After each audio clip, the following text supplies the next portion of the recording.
Hi, I'm Matt, and this is my 2015 Golf GTI. What got me into cars, I've always loved cars. None of my family is actually into cars. I'm like the wolf, the sheep in the pack. I really got into cars. I was actually into Subarus. I love Subarus. Subarus were like my calling. My family's owned 3 of them. And ever since I saw the STI on the showroom floor back in 2014, 2015 with the VA WRXs and the VA WRX STIs, I just really loved them. And I've always pursued my passion on them. And no, I think that it's just funny that none of my family likes them. And no, I just love cars. I really played Forza. Forza was like really big. I have every single Forza I would play. I remember when Horizon 1 came out and it was crazy because it was open world. I tried to play every single game that was car related that I could possibly, like Need for Speed. Love Need for Speed. I remember my Xbox 360 didn't have the hard drive because I had the base one and I couldn't play Need for Speed. But no, and then my neighbor was like the first modified car I saw. He had an Integra GSR. It was so cool, and I thought it was the sickest thing in the earth. And I was like, whoa. And then later on, he got a 2013 A4, and he built it. And ever since then, it's made me fall in love with the European car scene, and really influenced my mind on how to build a car and what to do and what maintenance and how to make one nice. Okay, my first car, I had a E91, so it was a BMW 325i Xi wagon. That was the sketchiest car I think I've ever bought in my life. It was in some random dealer in the middle of PA. I was actually looking to buy a Subaru because of my love for Subarus. And I was walking around and I found a Bug-Eye WRX, or I think it was an Impreza 2.5 RS, not even a WRX. I don't know what I was thinking. And I saw this car in the corner and I was like, I need that. So the dealership, the showroom was legitimately an old racetrack. So it was in the bottom of like a turn of like, it's called Feelin' Fine Autos. You can look it up. This is a real thing. I had that car for about 2 years. It was probably the biggest learning curve of car I've ever had. Of course, it was a BMW, so it broke a lot. I did a lot of maintenance on that car, but I really enjoyed that M52 power. I love the color. I love the sunroof that those cars have, the trunk that splits in half. I love the color. It was a Mystic Blue Metallic on tan interior. It was a really, really good car, and I thought it was badass because it had some eBay wheels that the previous owner put on it. I thought it was so sick. They were like $100 per wheel, like new kind of sketch.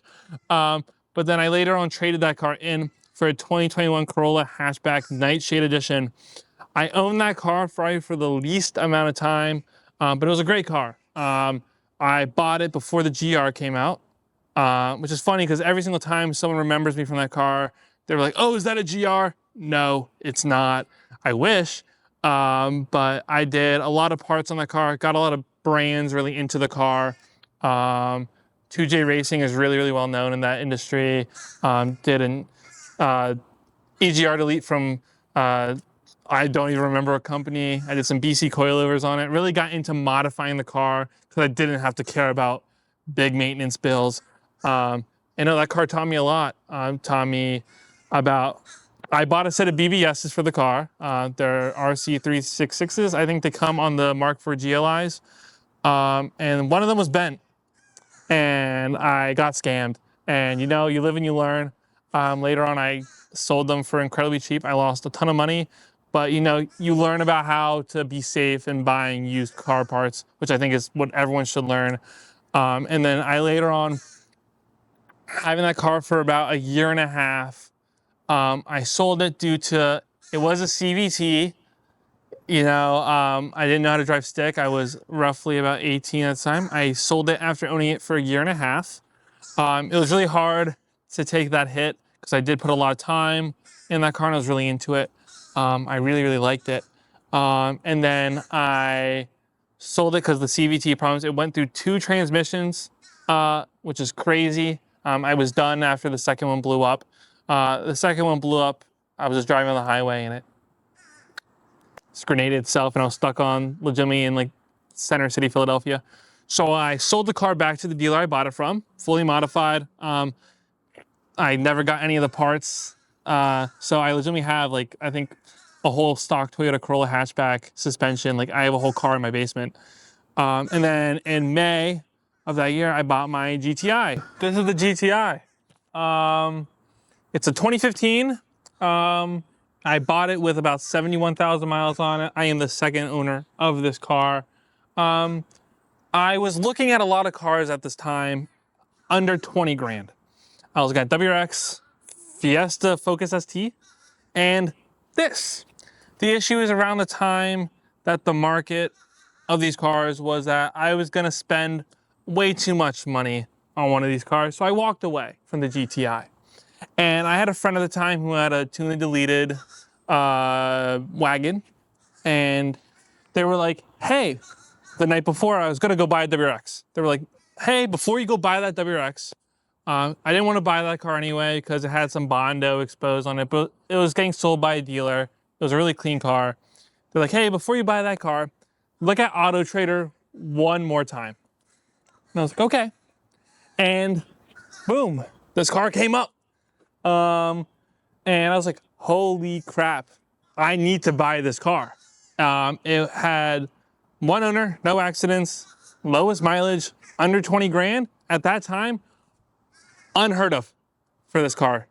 So I looked at the photos on the website, and it was in like their gonna go to auction lot.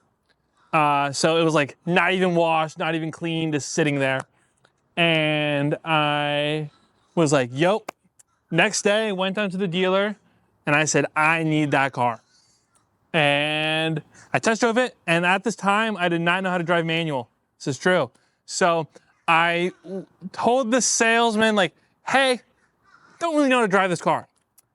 So my first manual lesson was the test drive of this car. Holy shit, that was a scary, in Conshohocken, I bought this car at Conacelli, scariest thing of my life.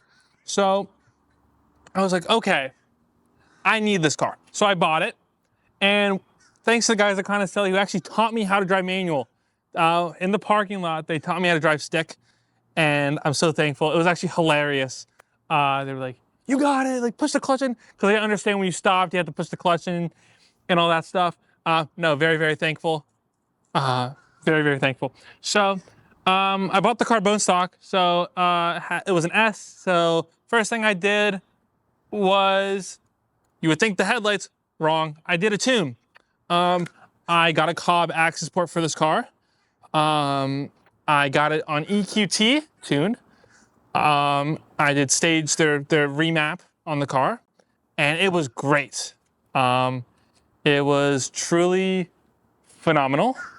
And then I was like, okay, this car sounds like a vacuum, so I want more power. So the next week I bought a downpipe. I have an engineering downpipe on this car. And I then went EQT stage 2 on this car. And then throughout the times I had EQT stage 2, I would get P0420s. If none of you know, that means you have a catalyst temp problem. And I was like, okay, that's not cool, but I ran it. So I then did a IE turbo inlet on the car, and then a racing line intake. And then after that, I decided to go no more EQT, and then went integrated engineering.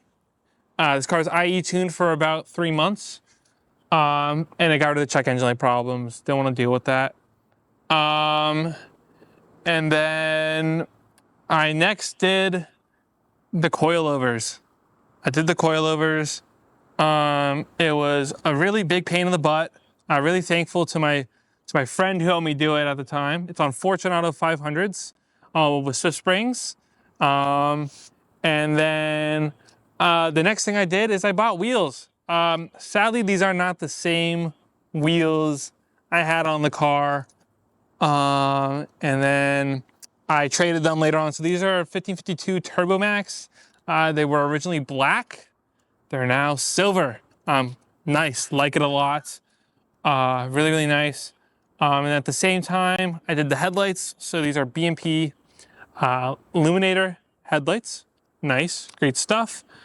And then I have a Recaro bucket seat in the car.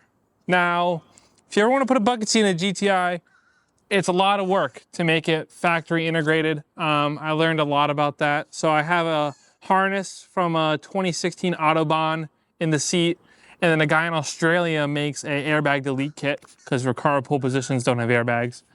So I did that, and then I did a shift knob, classic Black Force Industries shift knob.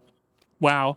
And then I did the turn signals and this little stuff to the car. Got the car tinted by OPEC. And then the Wrap Shack in Westchester did stripe on the side of the car, which I really think makes the car look phenomenal. And yeah, I think that's the whole mods list. Yeah, that's it. Yeah. So I was watching videos on these two before we started this. I've heard from what I saw in the video at least that these have pretty tall gearing. They do. So the LSDs, the gearing's a little bit different than the main, like the non-LSD cars. So the gearing's really great. Sixth gear on the highway, you rev to about 2,500. So it's pretty high. So a lot of drone in this car. 2,500 for when you're going like what? About 60. 60? Oh. So it's pretty tall. It's pretty annoying that it's that high in sixth. Holy crap. I go straight? Yeah. You checking? I should stay here. The car feels great though. Like the gearing, the shifting, like everything in this car, I feel like is really, really nice. I don't feel like they cheaped out really on anything on the Mark 7 like they would. Dude, like I said, this interior is just amazing. amazing. for 26 grand new. Nowadays, you probably get like none of the stuff that's in the car like now. So. And we're talking about how light they are, like this. Yeah, no, incredibly light, nimble. You're saying what, like 2,900 pounds. Exactly. And this was competing with the Focus ST that was like 33. Yeah, 33. And some people could say that this competes with the WRX. If it was all-wheel drive, it was like a Golf R. It was like a Golf R. Yeah, I guess then both the STI and the WRX then compete with the Golf R. Yeah. But, no, the thing is about the competition is that with Ford Focuses and with cars with the Ford chassis, you're gonna have engine issues pushing power. Like you're gonna have to do a lot more like around engine stuff, and tuning them is a little scary. I had a friend who had a Ford Focus RS. It was the gray one. It was actually on Turbo Max. Those 2.3 liters are just known to be terrible. Yeah. So I know the RSs are pretty known for blowing up or lifting head gaskets. But no, this car is easy to make power. There's a lot of tuner like aftermarket support for this car. And I love that. Like I love that I don't have to go into this car blind when mostly everything's been done with this car. Yeah, you can just look at YouTube. You can look at YouTube, you can look at installs, you can look at everything. I legitimately call this the German Honda Civic. Because at the end of the day in Germany, these are like a Honda Civic to them, right? They're not really like that outlandish like they are. Yeah. So, no. Love this car. I think this is the best car you can buy. I think we were talking about that too. Like Volkswagen overbuilds these turbos on these things, so you can throw a good bit of power out of it, out of just like tunes and some bolt-ons. Yeah. So some bolt-ons. Your limitation is IS20. IS20s are great. IS20s are great for making power. It's a small turbo. The limitation is over time when the car gets to a mileage, right? It's going to blow. It's very common for these turbos to go, but it's not as common as it would be with like an M54 or like a big turbo BMW. You're gonna want to make that right where that car's coming out there. Where? Right there. Okay, yes. Yep. Oh, sorry. You're not gonna really have that issue with this car. It's a convertible Eclipse. Look at that. Yeah, I know. Holy shit. Dude, rare finding, bro. Fast and Furious, like on the phone, great. The engine in this car is great. It's called the E88. Gen 3, which is in this car. It's a or it's a Gen 2. No, it's a Gen 3, sorry. It's a great car. Phenomenal. The engine's used in a lot of other Volkswagens. Mm-hmm. It's like if you had like a like a 12A4, that engine was also in the GTI at the time. I know they had it in this one, and was it the Golf R too? Is this the same engine? So Golf R is the same engine, kind of. I've talked to someone who knows more than me about this. Turbo is different. So it's an IS38. So you can make way more power. It comes on the S3s. And apparently the engine, the internals are a little bit different. Mm-hmm. Like minor stuff. Nothing like major. That's all the real differences between a Golf GTI and a Golf R. People usually choose this version of the Golf, the GTI, because it's lighter, right?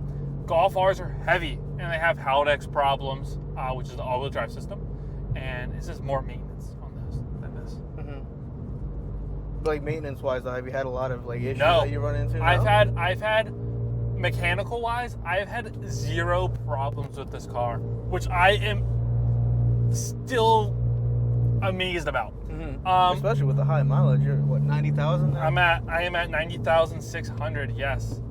I am phenomenally amazed. Sorry, I thought that was a stop sign.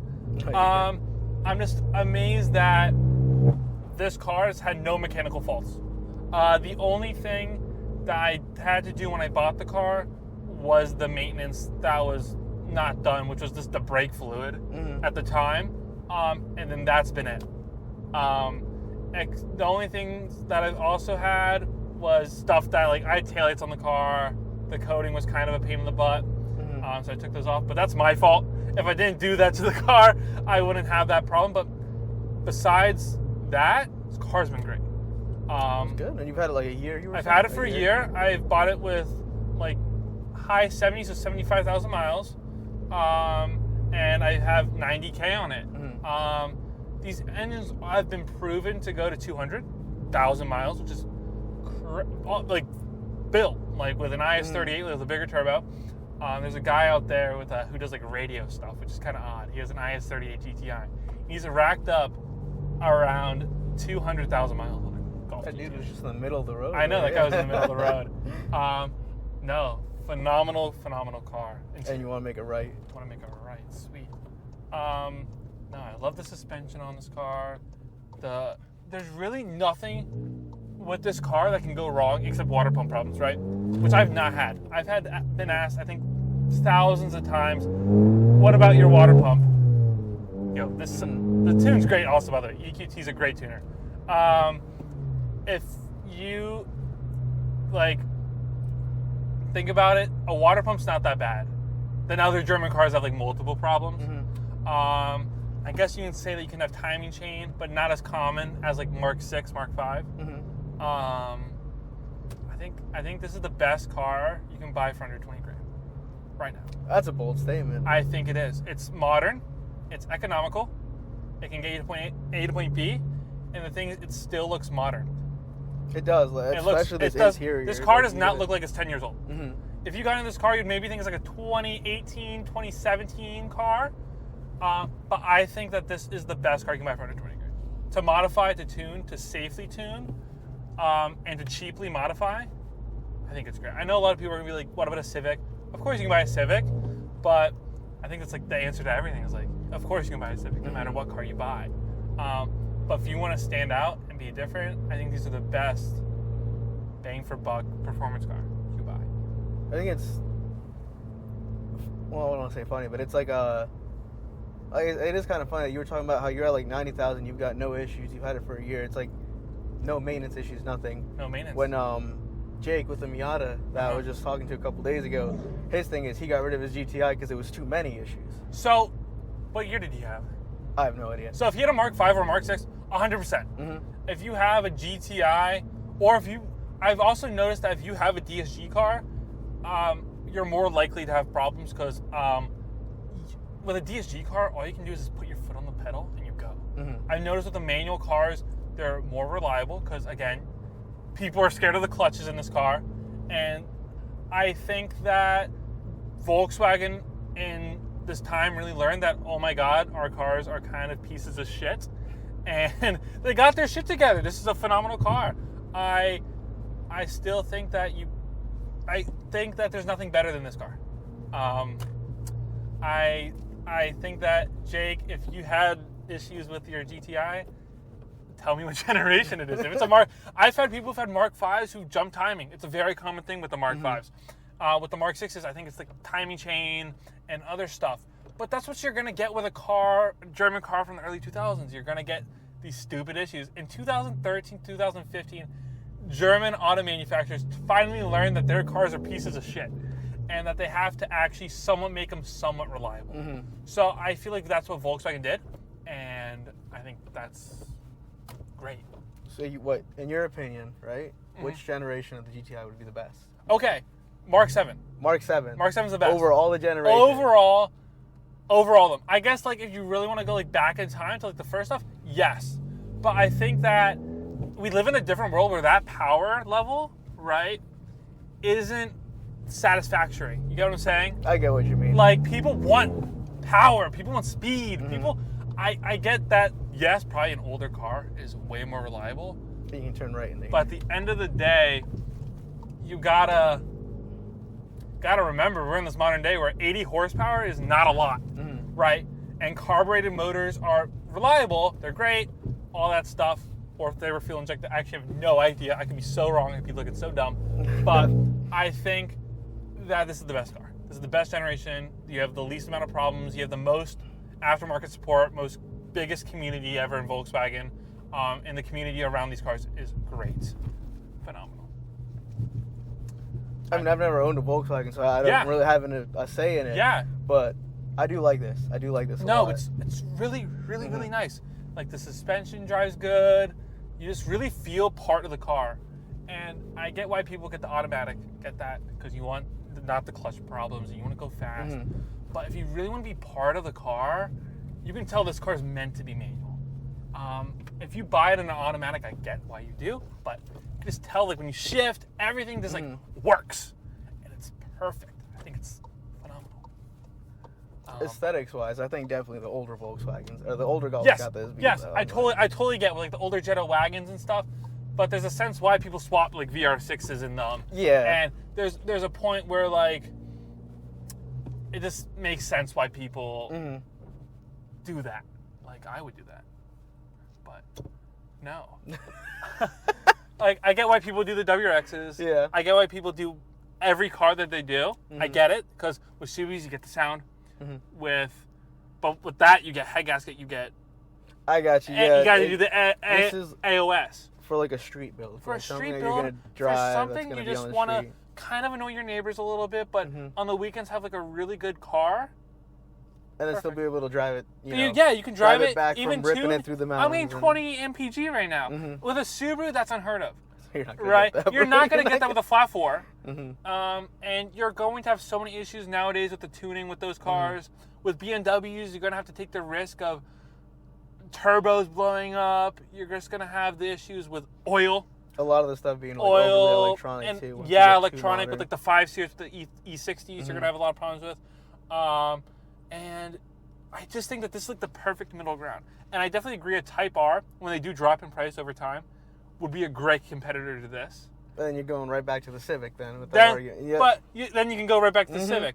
But I think that if you want to be different than being that guy on the street with the riced out Civic, or like that not sounding good car, this is another option. This does sound good, I'll give you that. Yeah. It does sound phenomenal. I do.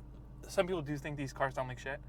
Sometimes they do. That random lady. Yeah, that random lady that has stopped me yesterday, get stopped by an old lady and get told my car was funny sounding. But I don't think there's a better bargain. And if you want a newer one with like a 7.5, you get a nicer screen. You can get leather. You can get a sunroof. I didn't even realize you didn't have a sunroof. I don't have a sunroof because I got the base model. But you can get nice audio. You can get a subwoofer factory. Where else can you get that for under sub 20, like low 20s? You heard it here first. Buy a Volkswagen. Buy a Volkswagen. And you get better brakes. And you get performance Mark brakes. 7 Golf specifically. Mark 7, 7.5. 8s. 8s are not that. 8s are great. The motor's great. But buttons. Like